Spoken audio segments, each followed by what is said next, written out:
आपके पास एक दूसरा प्रश्न था, लोकतंत्र शासन प्रणाली के भेद बताइए। भेद को ही दूसरा कहते हैं प्रकार। अगर प्रश्न आया आपके पास लोकतंत्र शासन प्रणाली के प्रकार बताइए तो भी आपको यही लिखना है, और यदि आपके पास प्रश्न आए कि भेद बताइए तो भी आपको यही लिखना है। अब आपको ये प्रकार बताने से पहले इसकी थोड़ी सी डेफिनेशन है, उस डेफिनेशन को लिख देना है।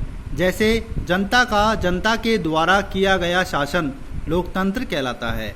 मतलब जब जनता के लिए शासन करती है तो वह शासन क्या कहलाता है? लोकतंत्र कहलाता है। अब इसके प्रकार, इसके दो प्रकार हैं, एक आता है प्रत्यक्ष और दूसरा आता है अप्रत्यक्ष। अब हम प्रत्यक्ष को बताते हैं। प्रत्यक्ष लोकतंत्र वह लोकतंत्र होता है जिसमें जनता स्वयं शासन करती है। मतलब इसमें जनता ही सर्वप्रमुख रहती है और जनता के द्वारा ही शासन किया जाता है।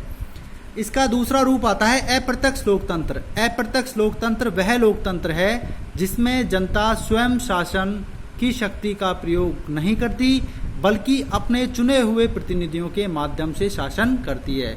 अर्थात जब जनता अपने शासन का प्रयोग करती है तो जनता क्या करती है कि अपने कुछ प्रतिनिधियों का चुनाव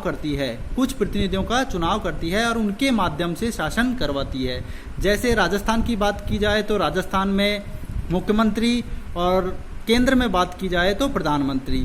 तो इसी प्रकार से अप्रत्यक्ष लोकतंत्र वह लोकतंत्र हुआ जिसमें जनता वोट के माध्यम से अपना प्रतिनिधि चुनती है और शासन संपन्न करती है।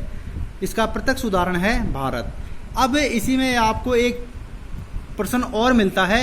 अगर आपके पास आए लोकतंत्र शासन प्रणाली के रूप, तो रूप में आपको लिखना है आर्थिक, सामाजिक, राजनीतिक और नैतिक। अगर प्रश्न आता है आपके पास कि भेद लिखिए, प्रकार लिखिए, तो आपको लिखना है प्रत्यक्ष लोकतंत्र और अप्रत्यक्ष लोकतंत्र। और यदि रूप आता है तो आर्थिक, सामाजिक, राजनीतिक और नैतिक। ओके।